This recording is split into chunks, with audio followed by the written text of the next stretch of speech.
yards per game. Even if there's still somewhat of a timeshare in Tennessee, I really like Foreman to have himself a week in a game where the Titans are favored by 11 at home.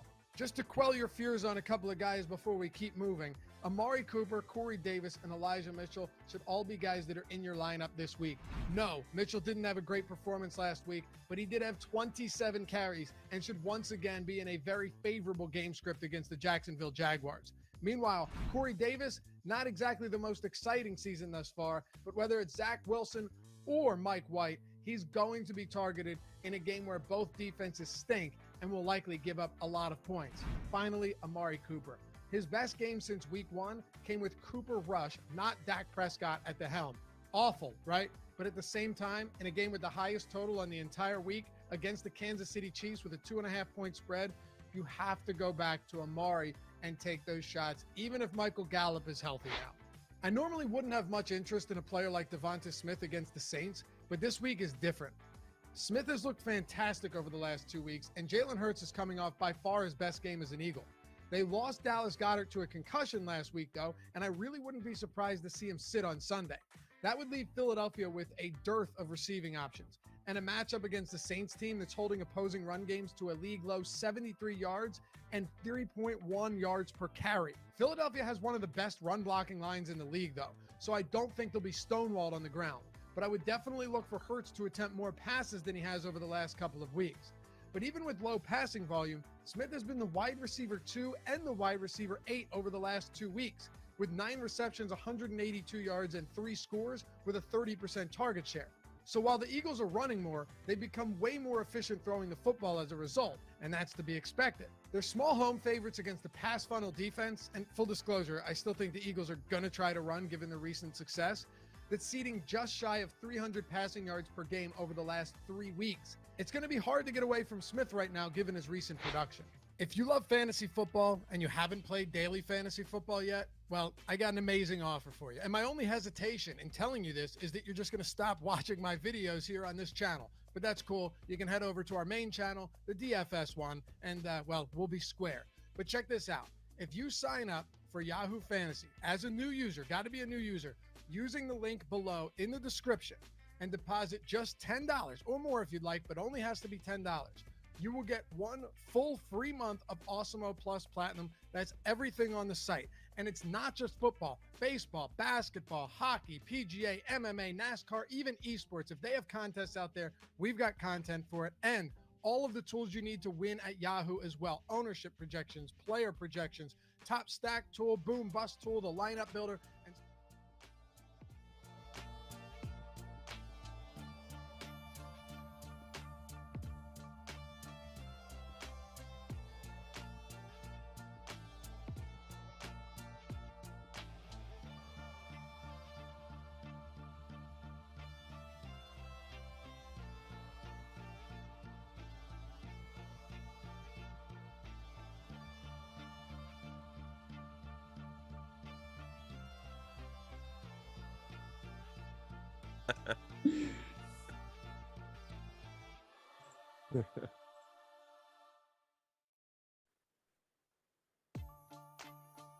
All right, welcome into the Awesemo Fantasy Football Show on the Awesemo Fantasy Football channel. We appreciate you rolling with us here for the next hour as we get you ready for Week 11 in the NFL slate. We, of course, myself on this Friday, Tara's in the house, Matt Savoke is in the house, Chris is in the house producing. Yahoo will tell you everything about what's happening here with Yahoo and this amazing offer opportunity we have. But we had Thursday night football. Tara, Matt, we have a bunch of injuries we need to continue to monitor. People practicing or maybe not on Friday are 30-plus point performers, sneaky starts.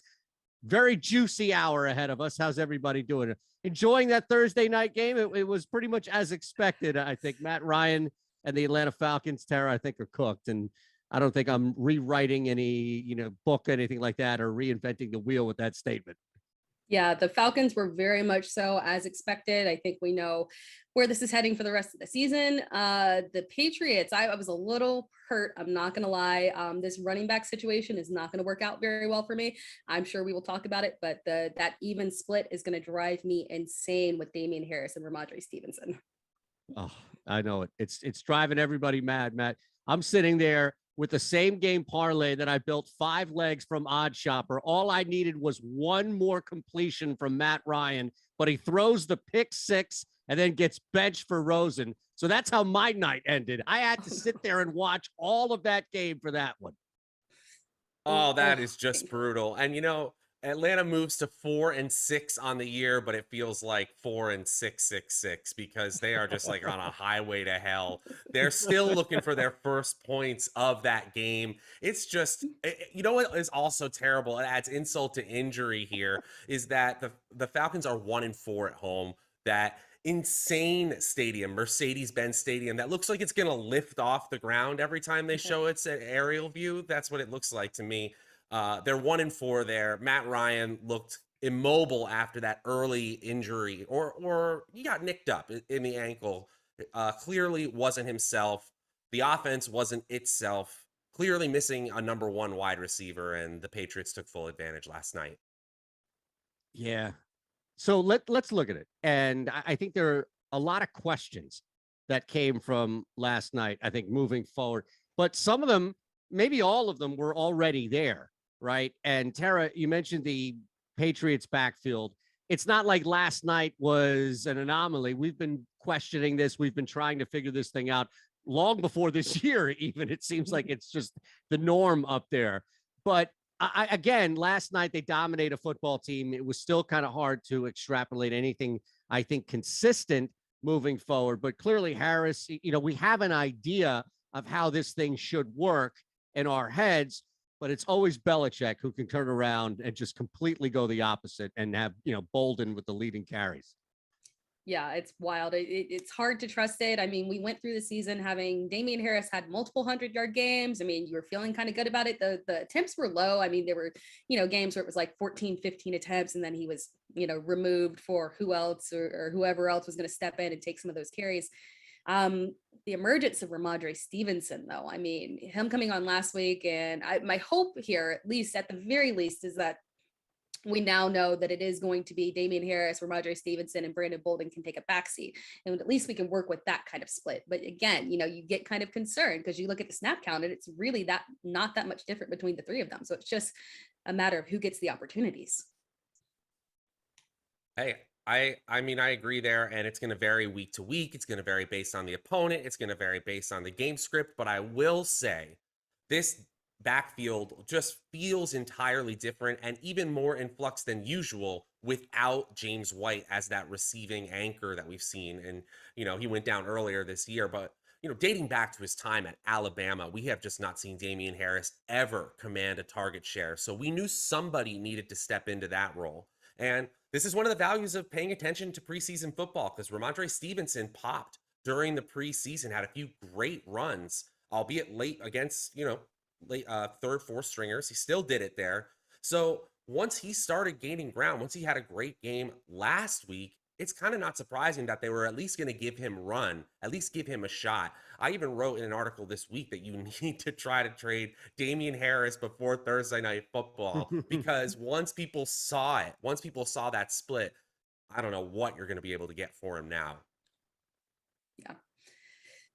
And then on top of that, we also had Hunter Henry, who had been very reliable from at least a touchdown perspective. Yes. And again, we've got 2 of 3, 25 yards. I mean, if you were rolling him out, feeling confident about it, these Thursday night games, you start to look at them and it's week after week after week. And something, even though this game did go right for the Patriots, just from a fantasy perspective, it did not go right for anyone. So you kind of look at these games and you have to make a decision, am I going to go ahead and roll out some of these questionable guys, or am I going to wait till Sunday and see what I can work with there? Because you're just not getting the production on either end out of these Thursday night games.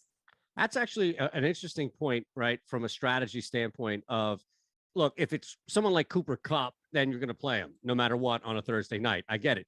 But if you're down to a situation where you're looking at a split or there's somebody involved in a start sit, maybe we start to look at Thursday night as some sort of hindrance, right? Like almost an injury tag to them, to where you would factor that in and say, yeah, short to even, especially I would add to your point, Tara, road teams, road favorites seem to have struggled lower totals. Saw that last night, Matt, as well. I mean, maybe there's something to this where, again, it's the obvious ones you're always going to roster. You're always going to start out there. But maybe there is almost like this red flag, if you will, we can apply for Thursday night based on how the season has played out.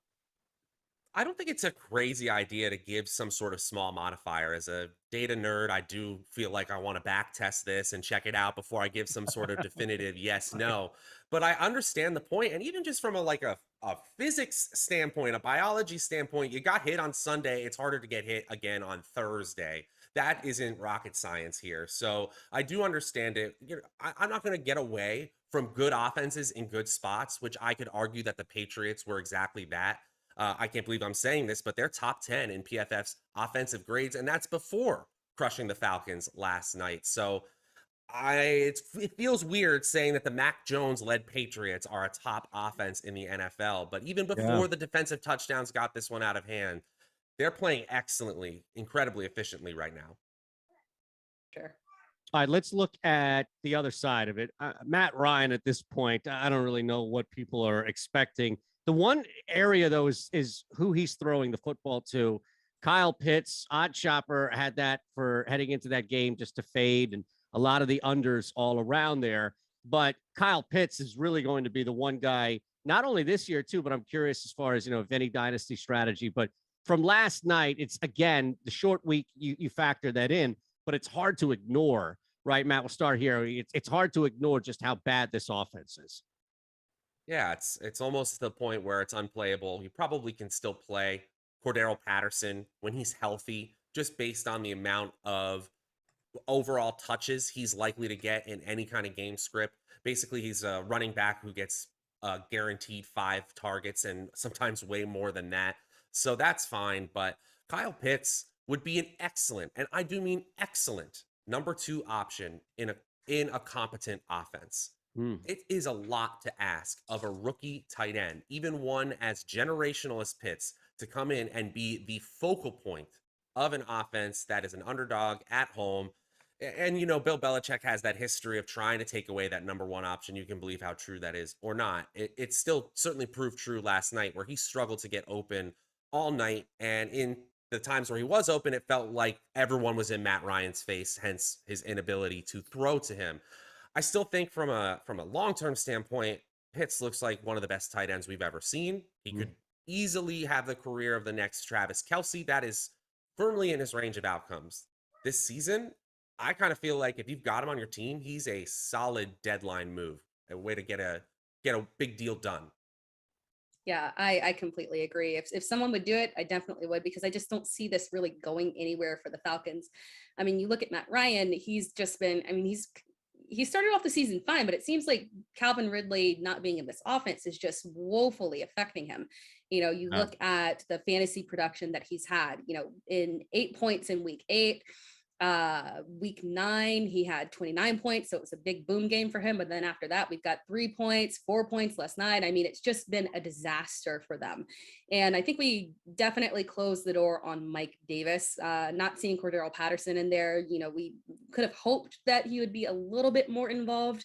The emergence of Kaji Allison was a little bit odd coming right off of there. We didn't get Wayne Gallman as well. So just looking at that offense outside of Cordero Patterson, it feels hard to trust anyone. It's so easy for the defenses to focus on Kyle Pitts, like you guys were saying. And then you've got some receivers that will get some production, but they're not going to be doing anything fantastic. So it's just an offense that is becoming incredibly unusable at this point. It doesn't really get any better until they face Houston later on. But can you hold on to those players and wait? I don't think that you can, really.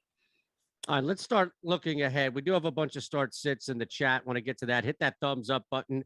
And please, if you're not already, make sure you're subscribed here to the Awesemo Fantasy Football channel. Those links below will give you $10 free just to play with at Yahoo. And on top of that, 1 free month of Awesemo Plus Platinum free upon your first deposit and paid contest entry. I see Swaggy P there up at the top. Nice to start with a tight end question, right? Why not?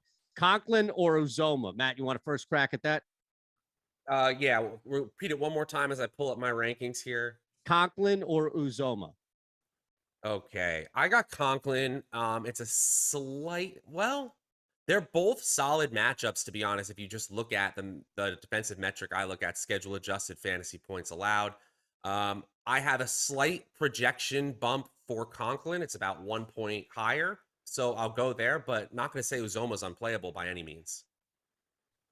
Yeah, for me, it's Conklin as well. I mean, the matchup against Green Bay is very good for tight ends, so in my opinion, that's a good way to go. He's my only little bit of a concern there is that I think that Cincinnati is obviously going to be attacking Vegas through the air, so it opens up the opportunity for Uzama. Whereas we go to Minnesota, I think it's going to be a heavy attack on the ground with Dalvin Cook, so that would be my only concern. But I do think that they have a good opportunity to get towards the red zone quite a bit, and so I still kind of lean towards Conklin because he does have those red zone targets that he's getting now. All right, Matt. Matt. Can I add one more thing to that? Sorry, yeah. Eitan. No, go ahead, please. I worry too with that Uzoma pick that the real way that the Raiders muck this up for Cincinnati is that the Raiders actually quietly have the top defensive pass rush grade in PFF's overall grades right now. In pass blocking grade, the Bengals are 10th worst. So that's a huge advantage for the Raiders. If they can't get Uzoma the ball, then it doesn't really matter what his projection is right now. Yeah, Raiders are pretty bad on the ground too, right? Stopping the run. So maybe that could open some stuff up too. All right, this was another one here from Matt. I'm just curious as far as looking at the difference in a flex. So you've got Gibson, Jeff Wilson, or Mark Ingram, and we're still waiting, right? As far as Alvin Kamara, today's going to determine a lot there against that Eagles team. But Terry, you want to start as far as Gibson, Jeff Wilson, or Ingram? I would probably lean towards Mark Ingram. I think it's a little bit safer because of his involvement in the pass game. I like the matchup for Gibson. I think he should do well. I have a hard time trusting how Washington will handle him and if they'll repeat that same kind of performance from last week. But when you look at Kamara and the fact that he can get upwards of 5 targets, and they're not 5 targets that are going to be for low yardage. Last week, he was 4 of 7 for 61 yards. He has touchdown opportunities as well. So I think when you look at that facing Philadelphia, they can really rely on him on the ground rather than forcing things to the wide receivers. So I would probably lean towards Ingram if Kamara is out. Yeah, I'm in agreement there. It's Ingram, then Gibson, then Jeff Wilson for me. Assuming Kamara is out, obviously. Yep. Sorry, my mouse froze right there. Yeah, right. I think that's the big thing too. And we'll talk about injuries right now and kind of leading into it. I think that's a good segue right now. Kamara did not practice on Thursday by any means. So we are waiting to see what happens today. But, that's a big miss, right? If you want to start there, Matt, as far as not having Kamara. Yeah, I still think New Orleans has a chance here against Philadelphia. Even just looking at this overall matchup, it doesn't look like it. It looks like a toss-up to me in terms of the analytics I'm looking at, and Vegas completely agrees here. This could get ugly with a Trevor Siemian-led team. Got to give it to Jalen Hurts. Obviously looked better last week. And, the Eagles passed more than 20 times. It's a modern miracle. They're trying to play a modern offense, but I don't see it as them, or excuse me, for New Orleans, changing their offense entirely. It just makes them overall less dynamic. From a fantasy football perspective, though, you got to just take the touches from Ingram. Yeah, I think that makes sense too. And, I not to even knock Simeon because he's actually done fairly well in filling in. He's had multiple touchdowns each game, 249 yards, 298 yards. So he's been getting it done. I think they're pretty stable in terms of their offense. It'll be interesting to see how Philadelphia on the other end attacks New Orleans on the ground. They have a fantastic run game, and they've been pretty determined in Philadelphia to run this ball. So I'm kind of curious if they're going to stick to their guns or if they're going to let Jalen Hurts let the ball fly a little. It'll be interesting to see. I think the biggest thing to look at over the last 3 games versus this and Denver, it's hard to move away from the fact that Denver has a really good rush defense, but their offense isn't designed to come back.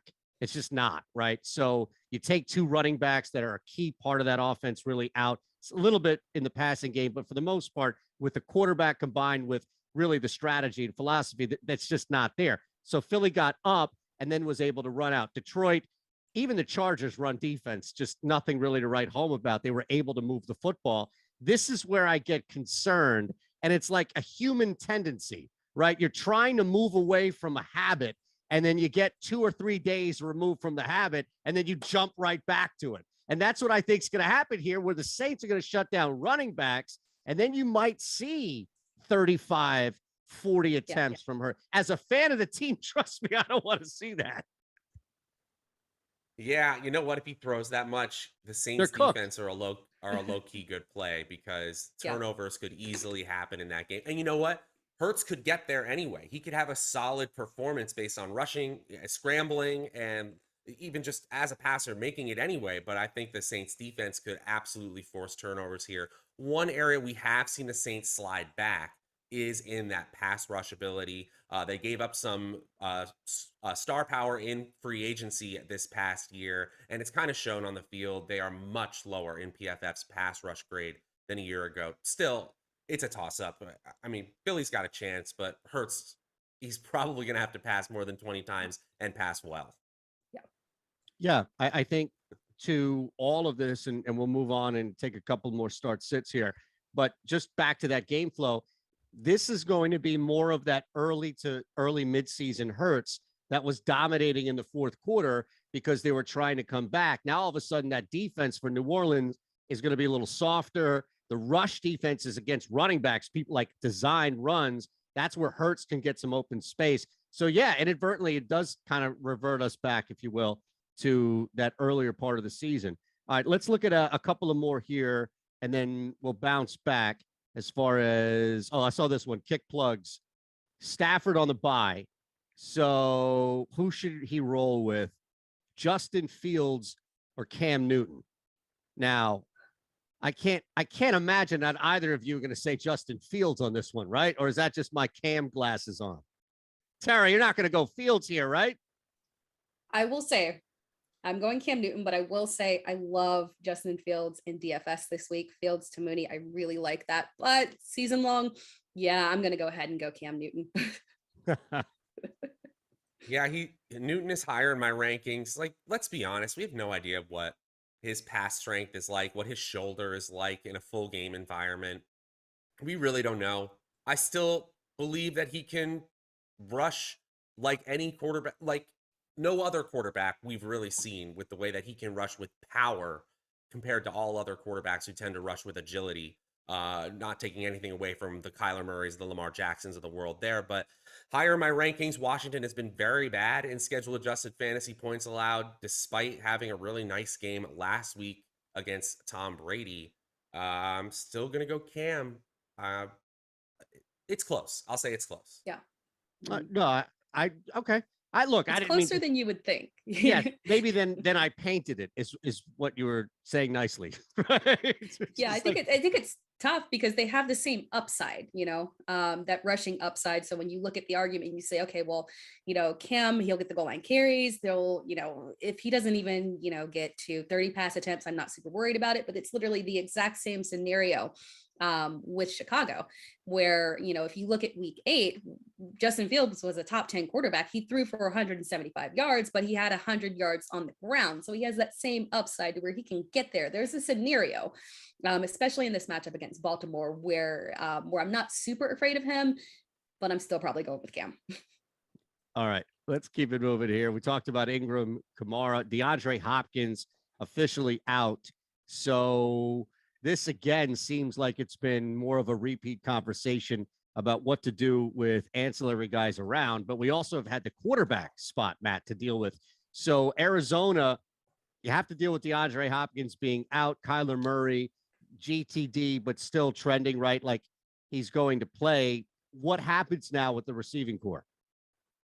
I don't know, man. And if you think about it from the fact that we just saw Russell Wilson kind of not look right in that game against the Packers, what do we really expect here? I know on paper it feels like, okay, Arizona, Seattle, here come the fireworks. Tyler Lockett had a 20 target game in this matchup last year. There's ceiling games abound. I just don't know what I really do at all here with any of these receivers. I think AJ Green, Christian Kirk, Rondale Moore, Zach Ertz, even, they're all flyer flex options. I'm not sure I want to go there if I don't have to. And on the other side, I think it's the same thing. Even Tyler Lockett and DK Metcalf have a slight downgrade until I see Russell Wilson be able to throw the ball like Russell Wilson typically can. So I think DeAndre Hopkins being out really just flattens the game's ceiling here and just lowers the probability of it even occurring. Not to say it couldn't. It's football. Anything can happen in a one-game slate, but boy, it just knocks them all down the rankings to me. Yeah, I completely agree. This game is a little bit worrisome for me. I do think that Russ will bounce back. I'm not as afraid of. I'm cool with rolling out DK. You know, Tyler Lockett again. He's a boomer Russ player, so you do have to take that risk. I am highly concerned about that Arizona side. I'm not concerned about their ability to win the game. I'm concerned about the fact that it's a late game and Kyler Murray is technically a game time decision, and you don't have a lot of pivots from a fantasy perspective right there. I think the only way that you could really pivot to is going with Daniel Jones against Tampa Bay. So you kind of have to be ready for that possibility if you're going to go with Kyler Murray. And in DeAndre Hopkins' absence, we have not seen any of these receivers step up and really separate themselves. They've all been, Christian Kirk, he's been okay. He's been usable. It's not something to really write home about. So when you look at this, I know the running game did struggle last week, but I would probably lean towards going back to James Conner because I think that's the only thing that can really be consistent within this offense without DeAndre Hopkins. Yes. I'm glad you mentioned that. I completely agree. He's got the touches at this point. For sure. All right. I saw this one at the top here, and it's back to what you were talking about, Matt, with Russell Wilson. Smooth criminal start Russell Wilson or Tua.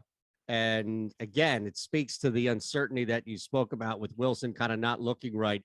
Tua, and I know he's going to make an appearance a little bit later in the show here, but this game has 60, 65 total written all over it. The Jets defense is atrocious. I don't care who the offense is. I feel like we've just subbed the conversation earlier in the season with it didn't matter who went up against the Chiefs to now it doesn't matter who goes up against the Jets. Points aplenty. So you're basically playing the bounce back, right? Let's start there, Matt. You're basically playing the bounce back angle for Russ versus the how can Tua not dominate against the Jets? I got a point difference in projection right now, and it goes to Russell Wilson. I know I just said that there's concern here, and I would rather see it. You know what? You probably have another quarterback on your roster that you were working with while Russell Wilson was out. It might be a really good matchup, but in my opinion, you still start Russell Wilson because you know that he's gotten there before. We've seen multiple QB1 overall games from Russell Wilson over the last 3 seasons, so we know that is his ceiling. We do not know that for Tua Tagovailoa. So if you're talking about needing a big score, needing a win to move up the rankings, I could understand saying I can get a higher floor with Tua Tagovailoa. I can understand that, but for me, I think it's Wilson. I'll be the crazy person. I think you kind of previewed it. I'm not so opposed to going with Tua in this situation. Again, I think Russ he might still be a little bit hurt. We've got the Arizona defense that is good against the pass. The game is going to be a lot closer and probably a little bit scoring, as you mentioned, or a little bit lower scoring than we would expect, as you mentioned before. And I expect a whole lot of points in this Miami Jets game, which, when you expect those points, sometimes it turns out to not be exactly what you expect, but I'm feeling pretty confident about it. And we've seen Tua, even if he made some mistakes and threw some interceptions, we've seen him exploit a bad defense. You go back to week 7 against Atlanta, he had 4 touchdowns, almost 300 yards, a really good completion percentage as well. So I think he's a guy who has that capability of stepping up and exploiting bad defenses. And as I'll mention a little bit more in a little bit, but he is playing a bad defense. So I'm okay with streaming Tua in this situation and going for the upside because I think the upside is really there with him versus Russell. All right, so let's keep it here on the same quarterback theme. And Tara, we can start. Saw GZ ask as far as Hurts or Cam, 2 guys we've already talked about, but not in relation to starting or sitting each one of them. If I'm comparing Jalen Hurts and Cam Newton, I am going with Jalen Hurts in this situation. I mean, we did talk about it that he might have to throw a little bit more, and that does make us a little bit worried. But I do feel more comfortable with knowing that even in a bad game script, if it's negative and we've got garbage time points from Jalen Hurts, I feel like he's going to get us those points somehow, some way. So I'm comfortable with going with the known of Jalen Hurts and what he can provide. Yeah, me too. Me too. I think, again, it's one of those situations where the ceiling scores are probably pretty similar and how they get there is pretty similar. But we're talking about a player in Hurts who's getting 50 yards on the ground every game. Cam Newton is really exciting, had those 2 big touchdown highlight plays that we've seen over and over this week, but there's still tons of uncertainty, even compared to the uncertainty of Hurts and the Eagles. So I got to go with Hurts here. All right, let's keep it moving. And we talked about a couple of different elements as far as guys being out. We're awaiting Elijah Mitchell as far as a game time decision and really everything that follows he and the guys behind him. So let's start there, Matt, if you want to just look at Mitchell and then really the backfield behind him. So I guess the first name everyone's going to go to is Jeff Wilson. Right. I don't think it's a bad idea. I'm going to hide a little bit here because I think we're going to talk about him a little bit later. That's fine. You could always leave a little tease. That's fine. Sprinkle a little bit. Is an obvious flex option if Elijah Mitchell sits. His starter capability, whether he's going to be projected for that RB2 or maybe even low end RB1 range, if Mitchell is out, is dependent on whether JaMychal Hasty is out as well. I don't think Kyle Shanahan has any interest in giving a running back 25, 30 opportunities in a game ever. That's just not how he views the position. I think if the backfield is more injured, then we're even more likely to see more plays drawn up for Kyle Juszczyk, for Ross Dwelly, for H-backs. They are going to get weird with things no matter what. That's the Kyle Shanahan offense. But obviously, you're going to start Jeff Wilson. I'm still seeing how good of a play he is based on Hasty's availability right now. Yeah, I agree. If Hasty were available, I might be a little bit concerned, but I think it said the last I saw is that it was a little bit shaky with him. So I think we're going to get the Jeff Wilson experience this time again. I think, if you guys remember last year, some of you might have got the Jeff Wilson experience on the negative end like I did. That was not very fun. But I think that when we look at this backfield, and we look at Trey Sermon, unfortunately, I don't think he's going to be a factor at this point. It's very obvious that Kyle Shanahan just doesn't have a lot of faith in him. And when you look at last week, Elijah Mitchell did have 27 carries. He did have 27 carries. So I think when they're able to rely on the run, when they're able to get up big, he's okay with it. So in a close game script, it might be a little bit of a split, but I'm not sure there's actually going to be anyone to split with him other than Kyle Juszczyk, maybe. Did he really carry 27 times last week? He did. Yeah. He had 27 wow. And Jeff Wilson had 10 for 28. Yeah. Wild. Mm-hmm. I mean, a positive game script, but still that is kind of bucking the trend, to be honest. I that might change my outlook a little bit. Yeah, but you're right. You would need that level of game script to duplicate to be in that ballpark again for that to play out, right? Yeah. Which isn't and I think easy against Jacksonville, it can happen. True. Very true. Very true. So Dallas Goedert, I wanted to get to him because he's somebody that I think people are looking at from, I know the news today was that he signs this contract extension. Personally, I just want to know if he's playing against the New Orleans Saints with a concussion. But there's also a guy that, and we can handcuff the two here in conversation. There's also a guy we've been speaking a lot about, both as far as what to do when he returns and how frustrated everybody was with him when he was out there. Now, all of a sudden, Miles Sanders' exit of the offense seems to have led to this Eagles team running night and day. If, in fact, he's back and Dallas Goedert as well, you kind of look at both of these guys here, but, Goddard being out, let's just look at Goddard first and foremost. Goddard being out, let's assume that he's out here. Devontae Smith immediately, I think, bumps up exponentially. But then you have other guys around, and maybe that is another bump for Sanders because he's going to be involved in the passing game. Maybe Gainwell makes a return out of nowhere, although I don't think so. I'm looking at a guy actually like Quez Watkins, where I'm trusting maybe the offense can be. I know Matt's. I saw that. I saw the look, man. No, okay. No. But I'm just No, saying, I'm like, with- I think Quez you. might. Somebody's going to fill that void, and I know Devontae has the target share, but I'm thinking maybe there could be some creativity with Quez. That's all. Oh, do I get a chance to rebut? Because I think you're exactly right. I think saw your face. I misread it. That's my I didn't fault. realize I made a face. I'm sorry. Maybe My it's just my involuntary voice. faces.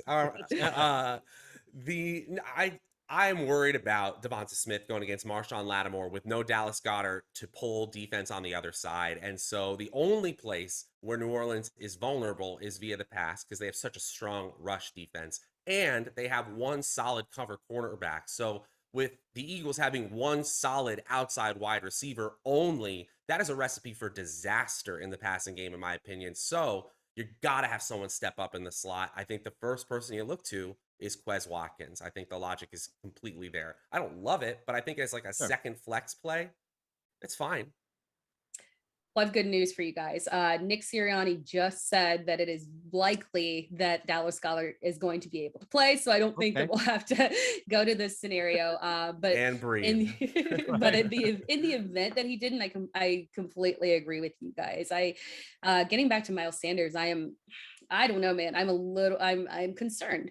I am concerned because, you wonder if things have been going so well, do they really want to pivot from the direction that they're going? And then last week, we thought, okay, look, it's obviously Jordan Howard's going to have a role moving forward. Boston Scott ended up being the one that got a little bit of a bump ahead. So it's so hard to trust this situation. For all we know, they go back to Miles Sanders and Kenneth Gainwell and bump the other two down. So it's just such a weird situation. I want to see it this week before I actually believe it. And it's a tough matchup to see it against because, again, it's New Orleans. So it's tough to really gather what we're going to be able to take away from this going up against New Orleans run defense. Yeah, I think it's just if you don't have to, if you're not in a situation where you have to roster these guys outside of Goddard, Hurts, Smith, you probably should stay away from, like, why take the risk? If there's somebody of equal level or even like a little bit less, why take the risk against this matchup? No, it makes sense. And I personally have my money on the Saints anyway, so you don't have to convince me by any means.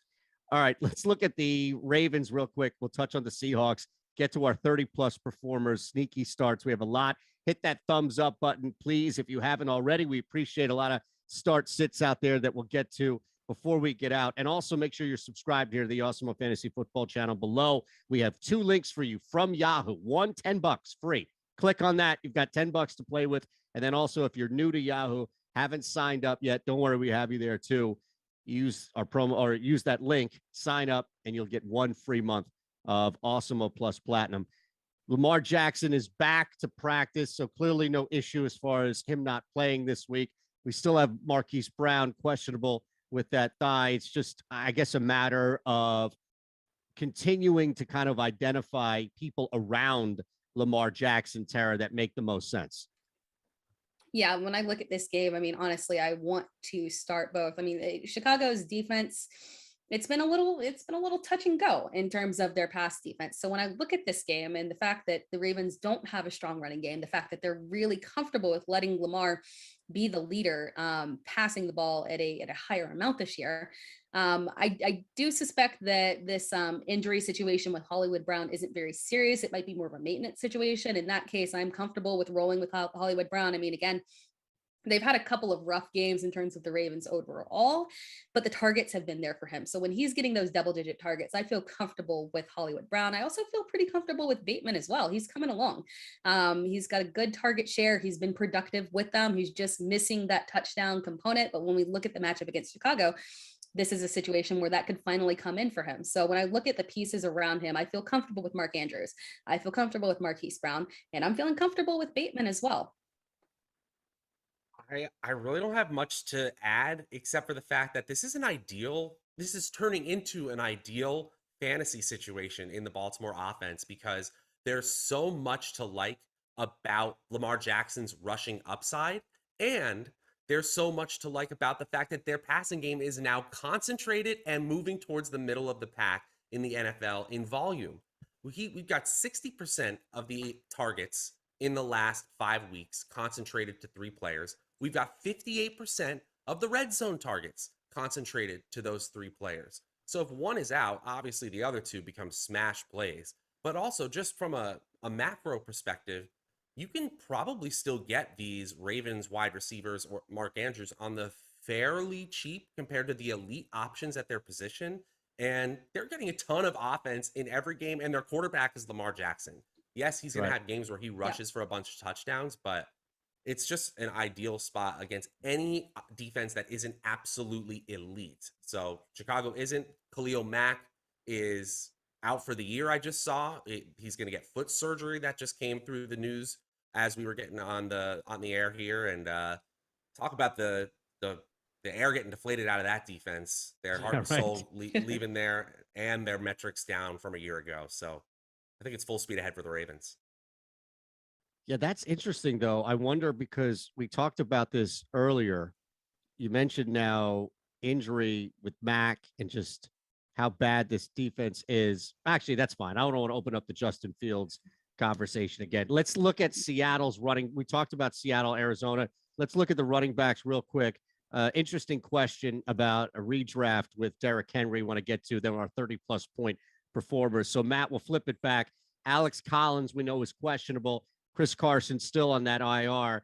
I don't know if it's, again, a scenario that we talked about where if it's just Collins' health combined with matchup, if you're not forced to go this way, why go this way? Yeah, I see it. Here's what I will say. Arizona, over the course of the season, is 31st in the NFL in yards allowed per carry. It's a little simplistic. Yards per carry isn't the best metric in the world, but that's second worst in the NFL next to the Chargers. So they clearly care more about stopping the pass because they have been a solid defense.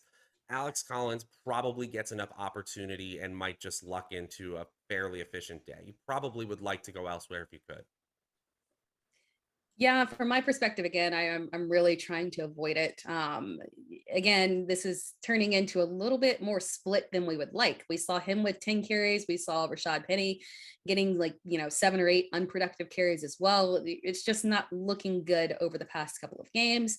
And again, it's this Arizona defense. The only hope that you might have is that with Kyler Murray injured, DeAndre Hopkins out, that it might be a little bit closer of a matchup and might benefit the run game a little bit. But I'm pivoting any way that I can away from that backfield.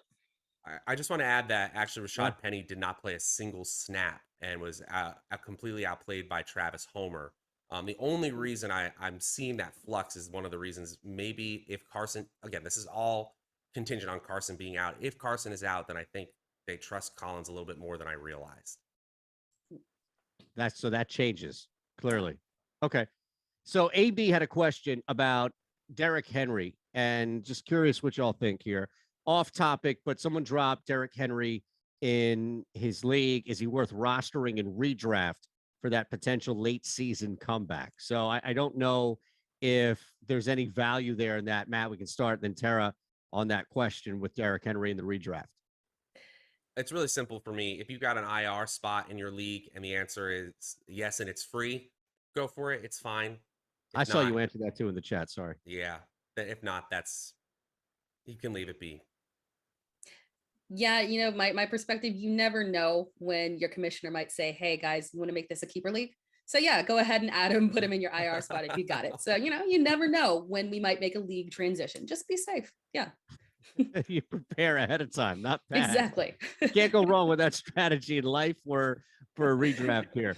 So this is an interesting one. John adds a 10-man PPR. So looking at this, 3 different options to choose from. The matchups are pretty appealing across the board, especially when you start to look at what we talked about with this Jets game and the expectations of the Jets giving up a ton of points. But, Tara, let's start. Jalen Waddle versus the Jets, Amari Cooper versus the Chiefs, or Hunter Renfrow. I do like all 3 of them. I do have to lean towards Jalen Waddle. It's my bias showing with the fact that I really like Tua and this whole entire Miami offense against the Jets this week. But I would lean that direction. I do really like CeeDee Lamb. So that's the only thing that would hold me back a little bit more from Amari Cooper. Because again, that's going to be a fantastic offensive game between Dallas and the Chiefs. But I would just probably lean a little bit more towards Waddle being the main guy there. Toss up for me between Waddle and Cooper. Cooper comes out like a few decimal points ahead in production, so I have no qualms about going Waddle over him. The Chiefs have been slightly improved defensively, 26th in the NFL in points allowed per play, still 30th in yards allowed per pass attempt, highest total game on the slate, highest total game maybe of the year, 56 right now. I want a part of that if it's a tiebreaker for me, but if you went Waddle, you're not crazy at all. Wow, no love for Renfro. Huh? Now, I personally think the Raiders are going to be down big in that game. So if it's Mixon or Burrow, somebody's going to be doing damage there. Maybe that opens something up, but they just don't score any points. So that's probably a big deterrent, right? They just get blown out by Cleveland before the bye.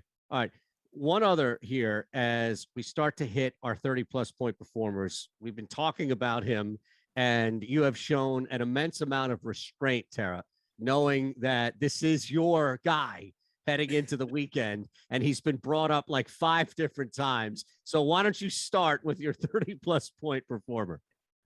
My 30-plus point performer, and it's a risk. I could have gone with someone that was a little more of a guarantee, but I'm going with Tua. I just can't quit taking those risky 30-plus point performers apparently. But yeah, if you need a quarterback, a streaming quarterback, open up your fantasy app right now and literally go grab him. It's all about the Jets defense. They have been obliterated week after week after week. You look at Josh Allen, Carson Wentz, Joe Burrow, Mac Jones. I mean, it's just coming anyway and everywhere from all different types of quarterbacks.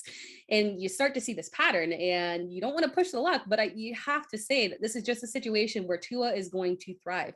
We've seen it before. I mentioned earlier that game against Atlanta. When he plays against the bad defense that he can exploit, he is successful. He can get those touchdowns. He can get production through the air. And again, I really love the connection with him and Waddle. I think Gesicki is going to have a nice turnaround game after that big 0 game that drove us all crazy. So again, I really don't expect things to change with that Jets defense this week. We've got Joe Flacco that's starting at quarterback as well. They're going to be trying to rely on the run game. I don't know how successful it's going to be. So I'm going with Tua. I love him this week. Awesome. I love it too. And again, the total's at 44.5, 45. I smashed it as much as I possibly could with going over. And look, it's not going to be Joe Flacco that's going to be leading the charge here as far as a lot of points are concerned. So if there was ever an opportunity for that offense to cook, it would be against that Jets D. All right, Matt, who's yours? I'm going with Deebo Samuel. We've been talking about the 49ers run game earlier in the show, but what about this passing attack? And if it weren't for Cooper Kupp just annihilating fantasy football, we would be talking even more about the 3rd-year breakout of Deebo Samuel. Number 2 in the NFL in target share, number 15 in air yard share. In terms of targets per route run, he's 3rd in the NFL, so he's getting targeted at a massive rate no matter the game script. Last week, it was a huge positive game script. He only ran 16 routes, so he's targeted 5 times. That doesn't look that exciting, but then you realize it's 35% of his routes he got targeted on. Turned it into 5 receptions, obviously broke that huge 40-plus yard run after the catch to close the door on the Rams. And now he gets the Jacksonville Jaguars, who are 4th worst in the NFL in schedule adjusted fantasy points allowed. There really isn't any metric I can find except for that one time they played the Bills earlier this year and they suddenly shut them down.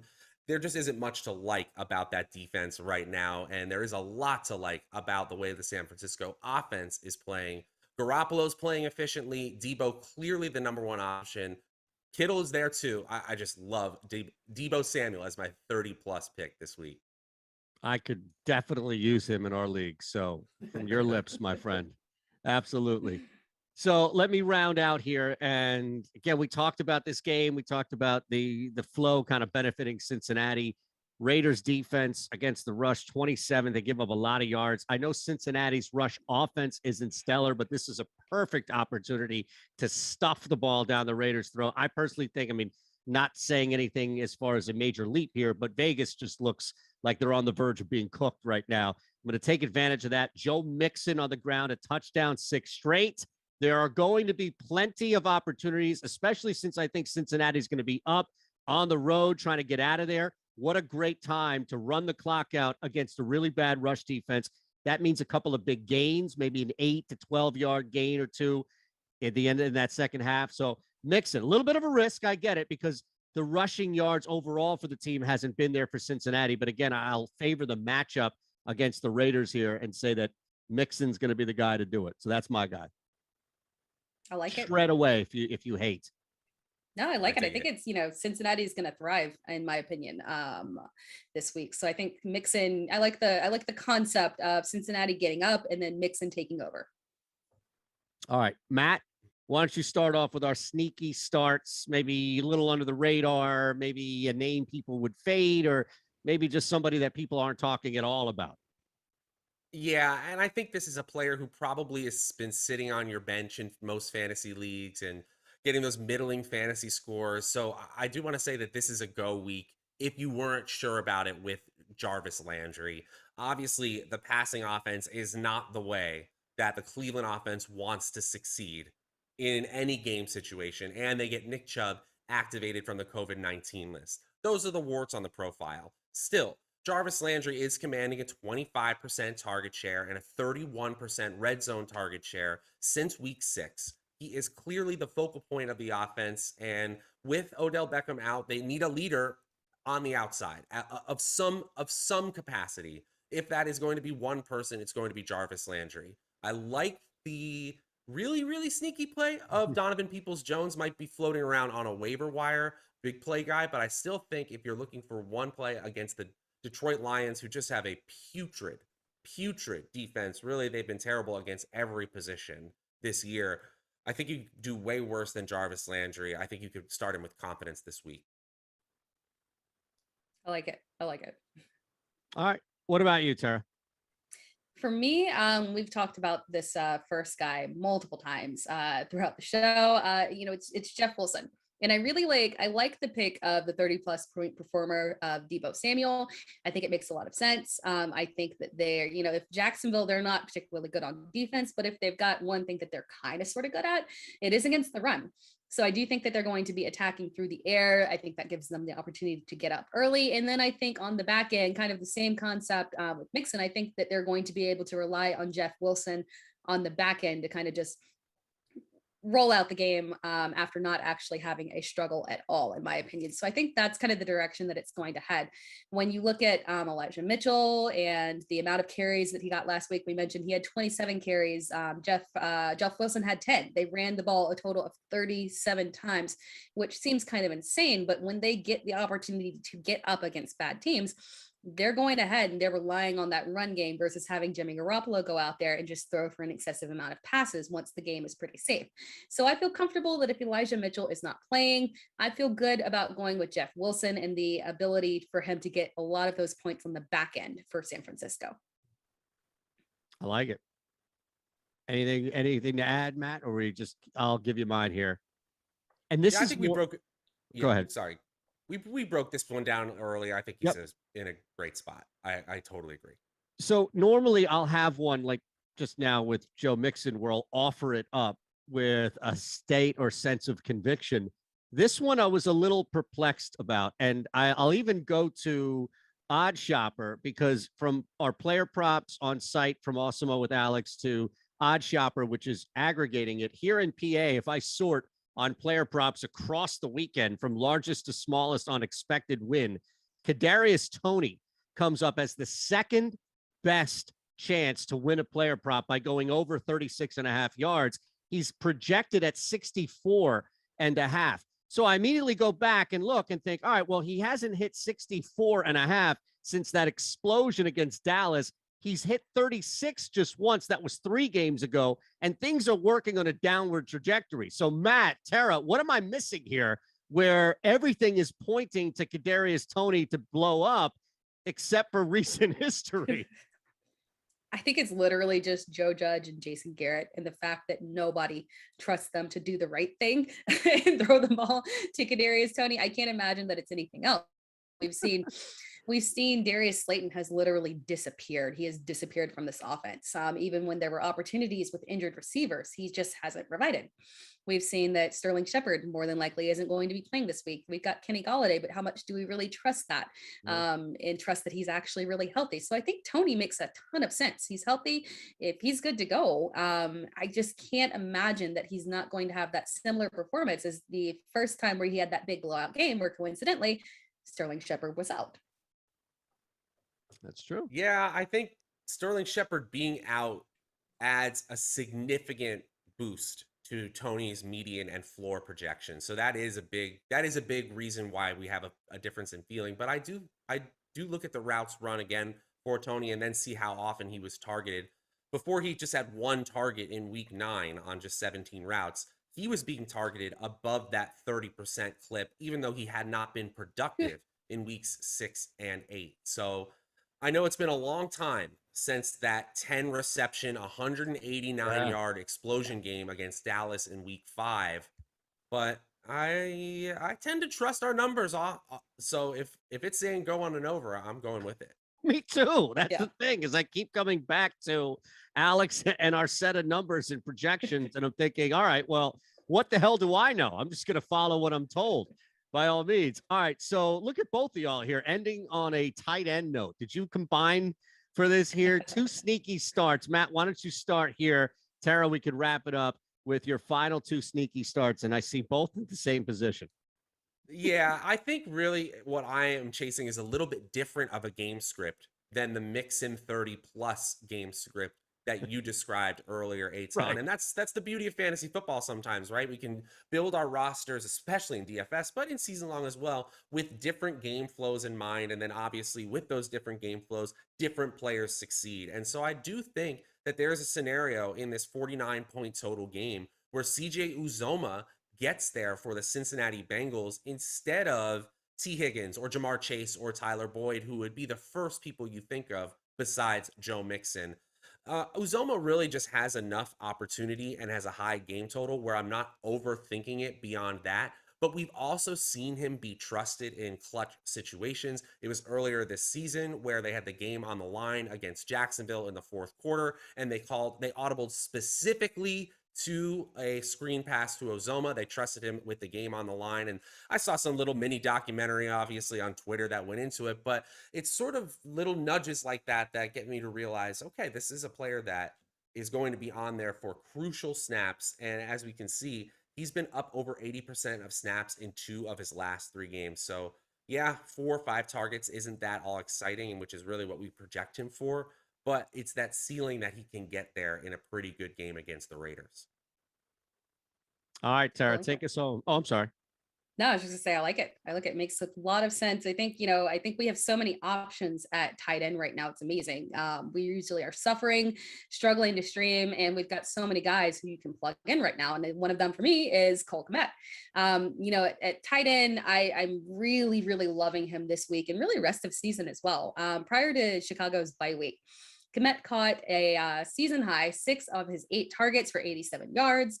He's just missing that end zone production, but it's really just been really rising for him in terms of his snap count. He's been very consistent on his target share as well. And then we talked earlier, I like Justin Fields this week. Baltimore's defense it's vulnerable against the pass. So it's possible that instead of relying on the run, I'm sure Chicago is going to still try and run the ball with Montgomery. They love to do it, but they're getting more comfortable with letting Justin Fields throw for a slightly higher amount. And I think that connection between him and Cole Kmet really is going in a positive direction. We also have Allen Robinson, who has a hamstring injury. He's questionable. If he doesn't play, that could really open up things for Kmet to be that number 2 guy behind Mooney. So again, when I'm looking at this Ravens defense, you also can see, even though they actually had they held Mike Gesicki to 0 points last week, which is very random, very odd. They're actually one of the worst defenses in terms of average fantasy points given up to tight ends. So I think this is a really good spot for Cole Kmet. All right, we are on our way out. I'm going to sneak this one in. and Matt may have to recuse himself because he's in our league here. I have Antonio Gibson, and here's the thing. Like, normally I would just start Antonio Gibson over Myles Gaskin. I wouldn't even ask you this question. But I can't shake that the Dolphins are going to put up 40 points against the Jets. They may even lose this game, but I can't shake the fact that Miami is going to put up a ton of points. And I want to be in that Miami Dolphins putting up a ton of points business. And that's why I even present this question. So Matt's always going to be biased in this case because he wants me to fail in our league because I'm atop of it. Did you still have a shot? I get it. But am I crazy in at least thinking this straight up? It's not the best matchup against Carolina. I get it for Gibson. I'm so blinded by the shine of this Dolphins total here going over. Yeah, I think this is. Oh, sorry, Tara. Go ahead. Tara. Go ahead.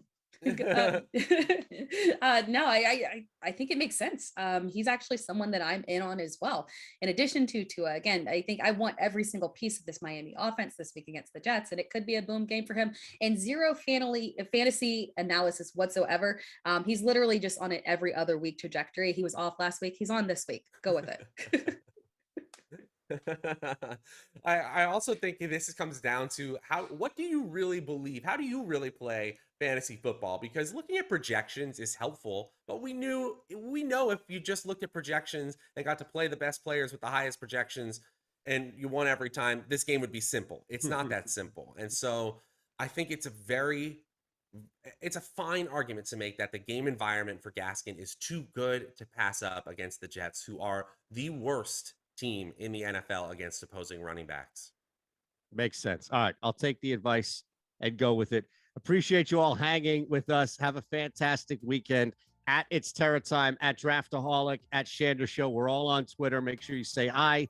Thank us as you win this week on Monday morning. Thanks to Chris for producing. Look, Yahoo is giving you $10 free just to mess around with and play with. Put that to work right away. That's the link below. And then if you're new to Yahoo, well, you can take both. But first, sign up and make sure you take advantage of 1 free month of Awesemo Plus Platinum. Thanks again for hanging with us. We're back on Monday with the Awesemo Fantasy Football Show. Kind of recap the weekend, look ahead to Week 12, all here on the Awesemo Fantasy Football channel. And thumbs up, subscribe. For Matt, for Tara, have a great weekend.